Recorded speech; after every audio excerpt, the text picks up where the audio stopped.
जय हिंद। आज इस क्लास में हम कक्षा 10 सामाजिक विज्ञान का एक टॉपिक है रॉलेट एक्ट, जो आपके बोर्ड एग्जाम में हर साल पूछा जाता है। हर साल कभी 2 अंक का तो कभी 5 अंक का। देखिए, इस टॉपिक को हम 3D तरीके से समझाएंगे। हम 3D तरीके से समझाएंगे, आप कभी भी ऐसे पढ़े नहीं होंगे।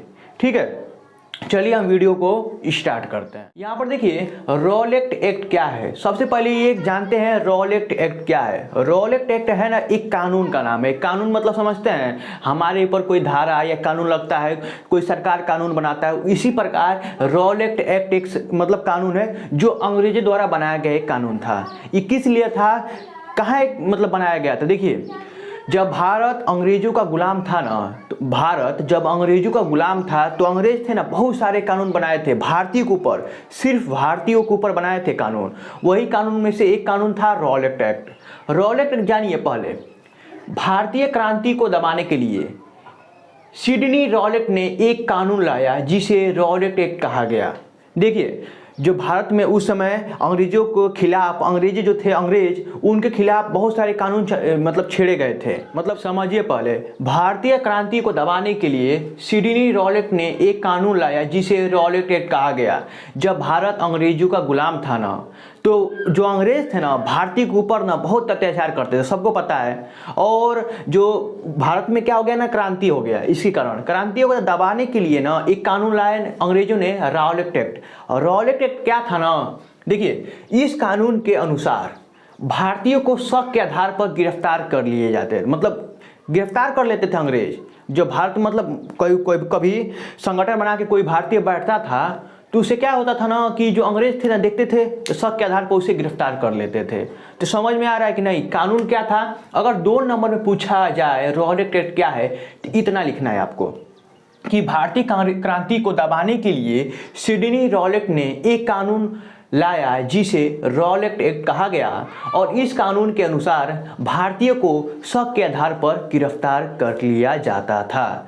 क्यों कर लिया जाता था, अब बता दिए हैं कि उस समय भारत जो था अंग्रेजों का गुलाम था, तो अंग्रेज जो भी बोलते थे वो करना पड़ता था। तो क्रांति हुई, भारत में क्रांति हुई, इसको दबाने के लिए अंग्रेजों ने रॉलेट एक्ट को लाया। इतना तो समझ में आ गया होगा आपको। अब देखिए, अगर 5 अंक का पूछा जाए तो ये 2-3 हेडिंग और बढ़ाकर लिख देना है। क्या लिखना है कि 30 मार्च 1919 को स्वामी श्रद्धानंद, याद रखिएगा, 30 मार्च 1919 को स्वामी श्रद्धानंद ने इस कानून के खिलाफ आंदोलन किया। याद रखिएगा, 30 मार्च 1919 को स्वामी श्रद्धानंद ने जो रॉलेट के खिलाफ मतलब क्या किया ना, आंदोलन किया। और 6 अप्रैल 1919 को गांधी द्वारा देशव्यापी हड़ताल किया गया। ये कानून के तहत मतलब कानून को हटाने के लिए श्रद्धानंद ने 30 मार्च 1919 को आंदोलन किया। और हड़ताल कब किया, महात्मा गांधी ने 6 अप्रैल 1919 को महात्मा गांधी ने हड़ताल किया। और जिसके कारण उन्हें 8 अप्रैल 1919 को गिरफ्तार कर लिया गया। किसके द्वारा, अंग्रेजों के द्वारा। तो याद रखिएगा, 6 अप्रैल को गांधी जी ने हड़ताल किया था रॉलेट एक्ट के खिलाफ, और उसके 2 दिन बाद ना महात्मा गांधी जी को गिरफ्तार कर लिया गया अंग्रेजों के द्वारा। अब क्या हुआ ना कि जो सत्याग्रह हो रहा था, ये सब सत्याग्रह हो रहा था, ये इसका जो केंद्र था वो पंजाब था। याद रखिएगा, 5 अंक का पूछा जाएगा तो इतना लिखना है कि इस सत्याग्रह का जो केंद्र था वो पंजाब था। और इसी के कानून के खिलाफ ना जलियांवाला बाग हत्याकांड हुआ था। याद रखिएगा, हम पिछले क्लास में बता चुके हैं। देखिए, जब कानून के विरोध में अमृतसर में ये क्या हो रहा था ना, सभा का संगठन किया गया था इस कानून के विरोध में, रॉलेट एक्ट के विरोध में।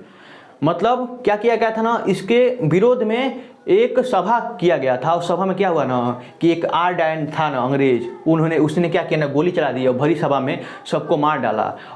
तो यही जलियांवाला बाग हत्याकांड हुआ। तो इसको नोट पॉइंट में लिख लीजिएगा। 5 अंक अगर पूछा जाए तो इतना लिखना है। और लास्ट में लिखना है रॉलेट एक्ट को गांधी जी ने काला कानून कहा।